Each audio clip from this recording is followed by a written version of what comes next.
Allez, encore une petite recette. Et oui, ça fait 3 jours que je cuisine. Bon, en plus il est 3 heures du mat. Bon, le problème c'est que j'ai un traitement qui est un peu hard et j'arrive pas à dormir. Donc, puis j'ai mal à une épaule, donc voilà. Et puis j'en profite. Il fait froid, donc ça réchauffe la pièce. Donc là, on va faire quelque chose de totalement différent, qui marche très bien. J'ai des saucisses. Des saucisses que j'avais achetées, bien sûr, en promo. Et bon, elles sont pas terribles, elles sont bonnes, mais elles ont pas mal de gras. Faut reconnaître que ils ont été un peu généreux sur le gras, d'où le prix d'ailleurs. Hein. Pour tout vous dire, elles coûtaient moins cher que la chair à saucisse. Donc faut pas s'amuser à acheter des saucisses pour faire du pâté. C'est pas rentable. Il vaut mieux acheter, quand il y a une promo porc, vous achetez des morceaux, vous achetez du gras, et si vous avez une moulinette pour passer tout ça, vous allez faire votre pâté. Il se trouve que là, je suis au même prix à peu près. Donc qu'est-ce qu'on va faire? Ces saucisses, on va les découper, on va les ouvrir, voilà, et puis on va retirer la chair qui est dedans. Je vais découper échalotes, oignons, ail, et on se reprend après. Donc, pour ceux qui ont regardé mes recettes précédentes, il me reste encore du bouillon, un petit fond. Alors j'en ai plus que ça, il m'en reste 1,5 litre. Le dernier litre et demi d'ailleurs. Mais là, j'en ai gardé un petit fond. Et on va le passer.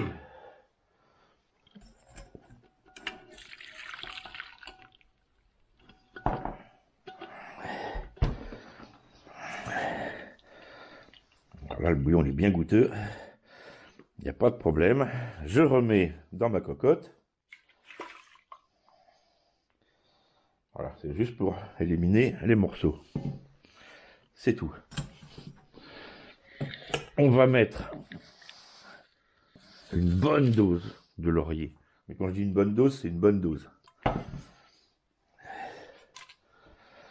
Alors, faut pas croire, hein, le laurier, c'est pas toxique comme certains le disent. Ou alors, faudrait manger les feuilles carrément.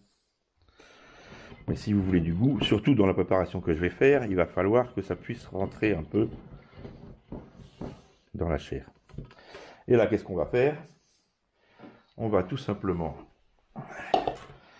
mixer un peu les oignons, échalotes, ail.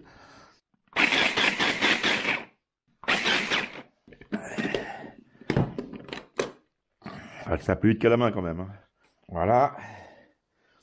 Et là, on va verser tout ça dans notre bouillon.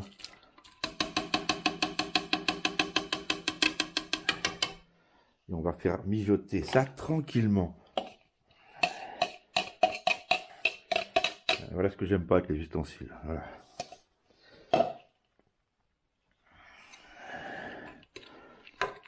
Voilà. Là, je vais mettre à feu doux.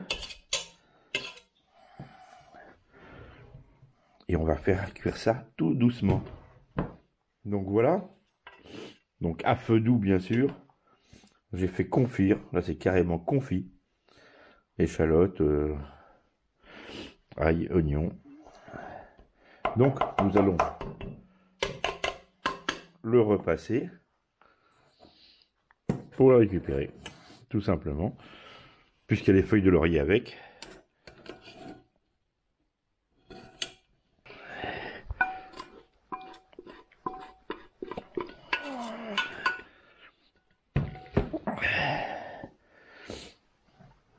Voilà. Donc là, bien sûr, on va retirer les feuilles de laurier, qu'on ne jette pas, puisqu'on va les réutiliser dans le bouillon de cuisson. Alors là, j'aurais pu mettre, par exemple, un peu de vin blanc. Mais bon, c'est pas le but, puisque vous allez voir, on va mettre autre chose. Donc ça cuit uniquement avec le bouillon que j'avais récupéré de la recette numéro 294, qui était le pâté de tête. Voilà.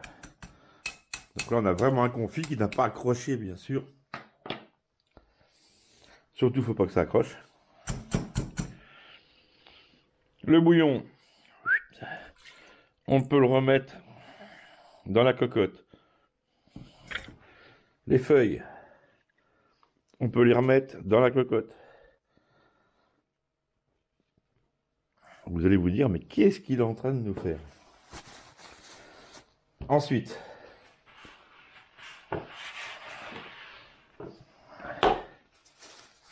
on va rajouter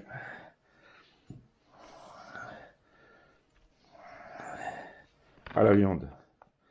Donc ça va donner du goût, bien sûr, et surtout de l'onctuosité. On veut pas un pâté très dur non plus.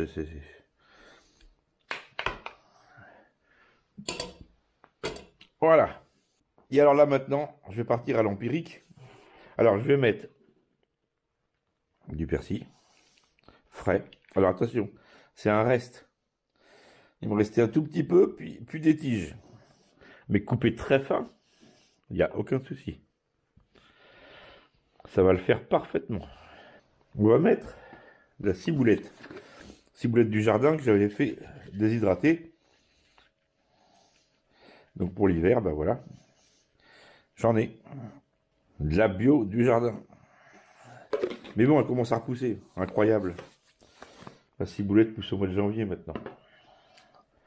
On va mettre du paprika. Alors je vais vous dire un truc. Hein. Là, c'est plus pour la couleur qu'autre chose. Parce que ce paprika là, c'est vraiment de la M.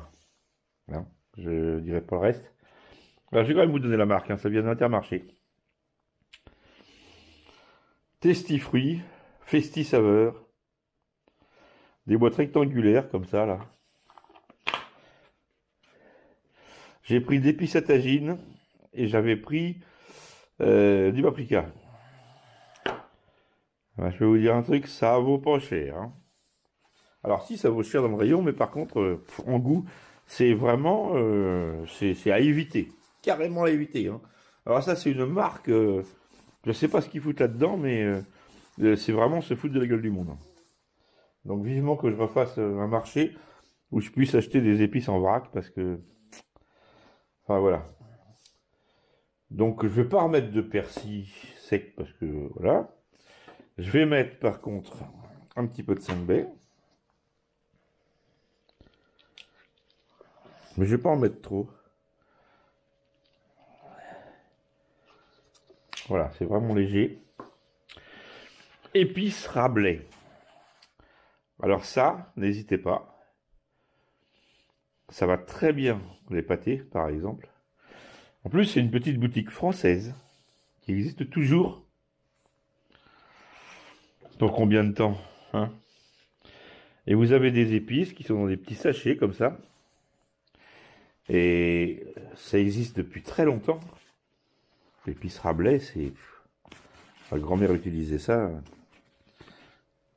Mais là, quand vous sentez... Là, ça, c'est le paprika, c'est rien du tout. Mais alors ça, les saveurs, elles y sont. L'odeur y est. Il y a tout ce qu'il faut là. Alors surtout, pensez à l'épice Rabelais. Parce que ça, c'est un truc qui est très bon. Et franchement, ils ont su faire perdurer leur marque.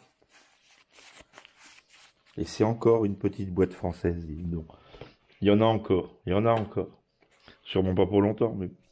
Qu'est-ce qu'on va mettre d'autre? On va mettre de l'armagnac. Alors, hein, comme je vous ai dit, je fais tout au pif. Hein. Mais bon, avec l'habitude...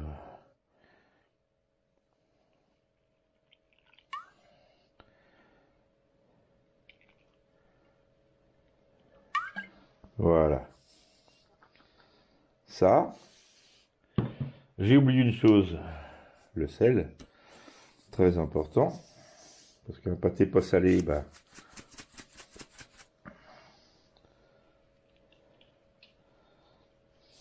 Alors là, c'est pareil. Hein.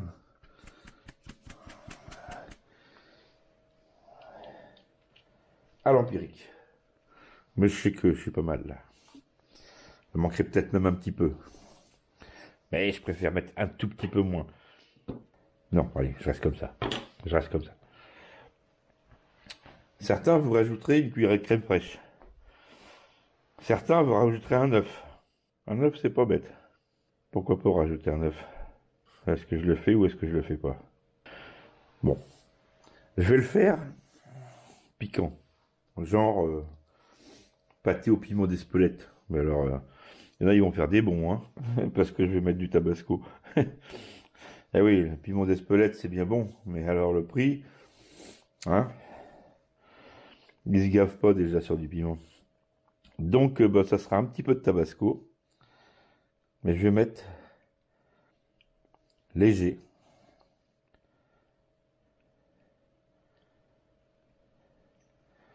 C'est tout.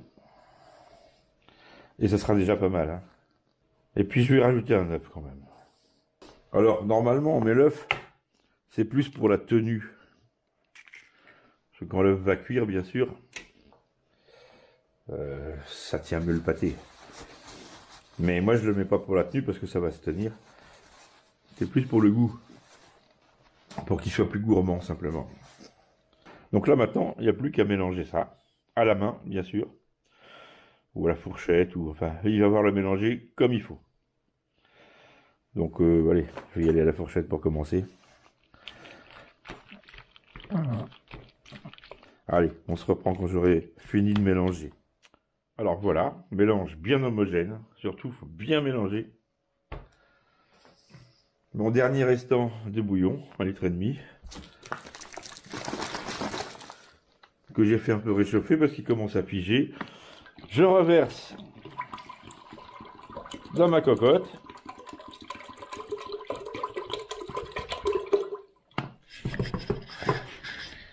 Ah oui, ça a pigé dans le fond déjà.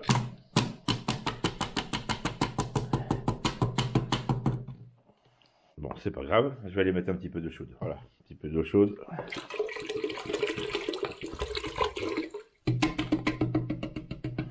Et hop, terminé, il n'y a plus de bouillon. Ça va faire de la place dans le congélateur.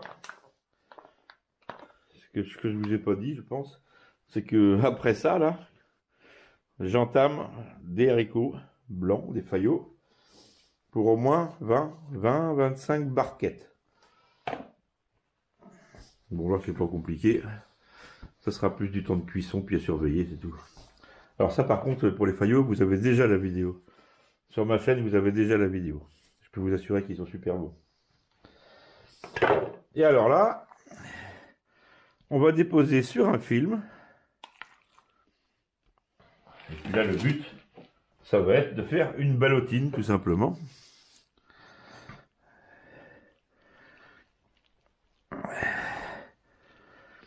Ouais, j'aurais dû mettre dans l'autre sens.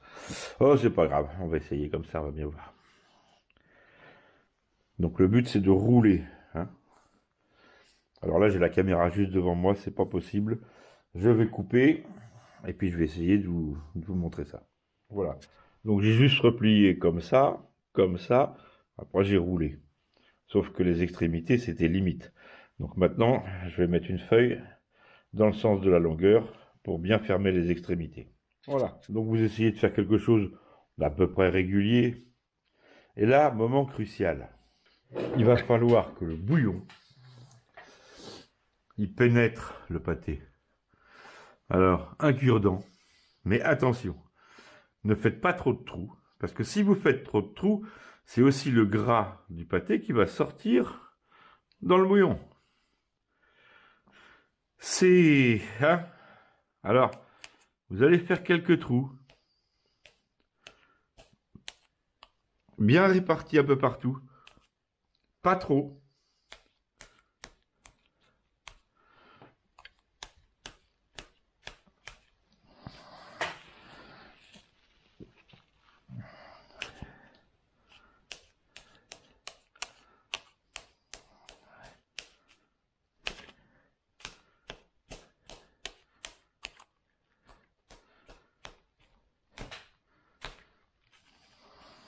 Voilà.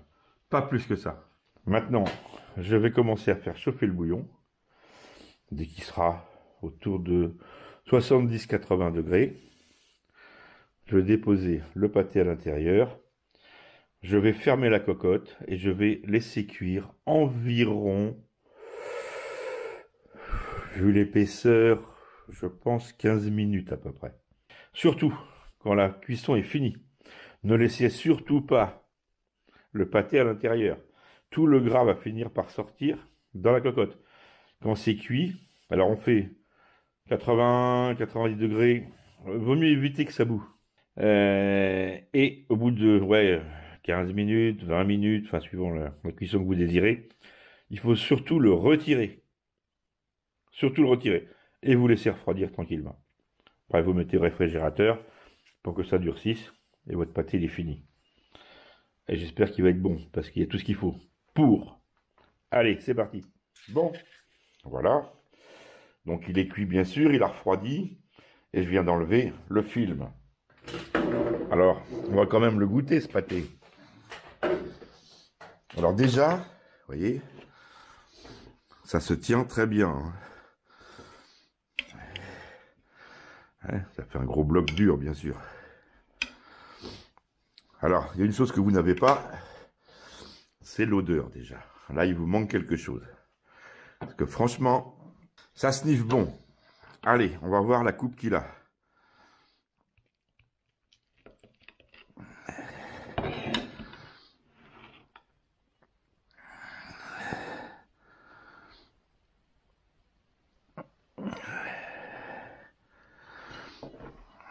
Bah, c'est pas mal du tout.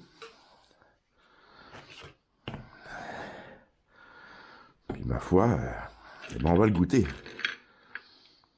Parce que là, j'ai hâte. Vraiment hâte.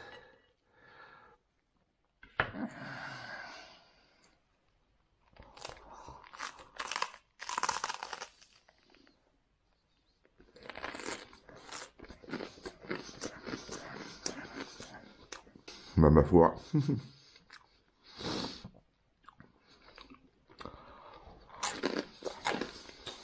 C'est super bon.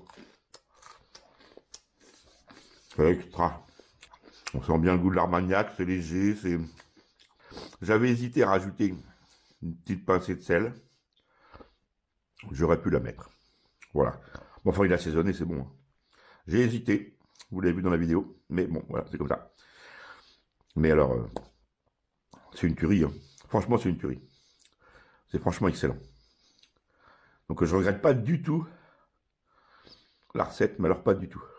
Franchement, ce sera à refaire. Mais avec de la viande, bien sûr, que j'achèterai en vrac. Les amis, à plus pour une prochaine vidéo.